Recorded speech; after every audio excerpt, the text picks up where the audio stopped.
નકલી ક્લીનરના મોટા રેકેટનો પર્દાફાશ. બ્રાન્ડેડ કંપની નામે ભારે ડિસ્કાઉન્ટની લાલચ આપી ઓનલાઈન નકલી ક્લીનરનું વેચાણ થતું હતું.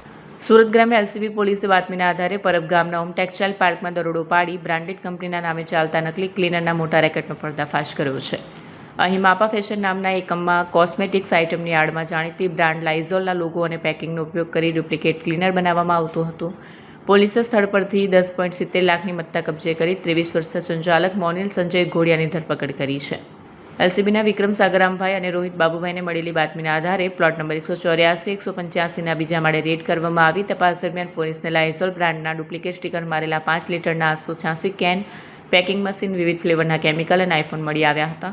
આ ડુપ્લિકેટ ક્લીનર જંતુનાશક હોતા નથી, માત્ર રંગીન પાણી હોય છે, જેથી સ્વચ્છતાનો કોઈ હેતુ સરતો નથી. ઓછી કિંમતના કેમિકલ વાપરીને બ્રાન્ડેડ ભાવે વેચવાનો મોટો નફો મળે છે. સુરત ગ્રામ્ય જિલ્લા એલસીબીને માહિતી મળે કે પરબ ગામની સીમમાં ઓમ ઇન્ડસ્ટ્રી આવેલી છે અને એમાં માપા ફેશન કંપની નામની એક કંપની આવેલી છે, જેના માલિક છે મોનિલ સંજયભાઈ ઢોડિયા.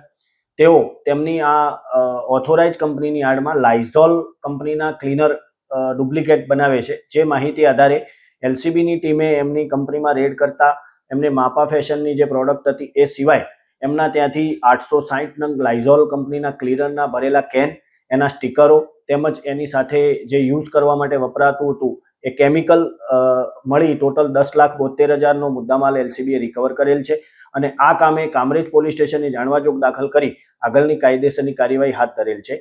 આ કંપનીના ઓથોરાઇઝ પર્સનને પણ આ બાબતે કાયદેસરની કાર્યવાહી માટે જાણ કરવામાં આવેલ છે.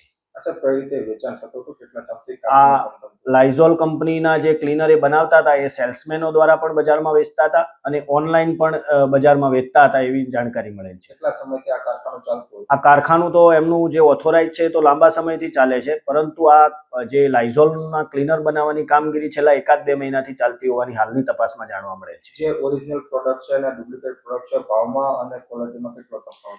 ભાવ અને ક્વોલિટી બાબતે કંપનીના ઓથોરાઇઝ પર્સનને જાણ કરવામાં આવેલી છે, એ આવશે પછી તપાસ દરમિયાન જાણવા મળશે.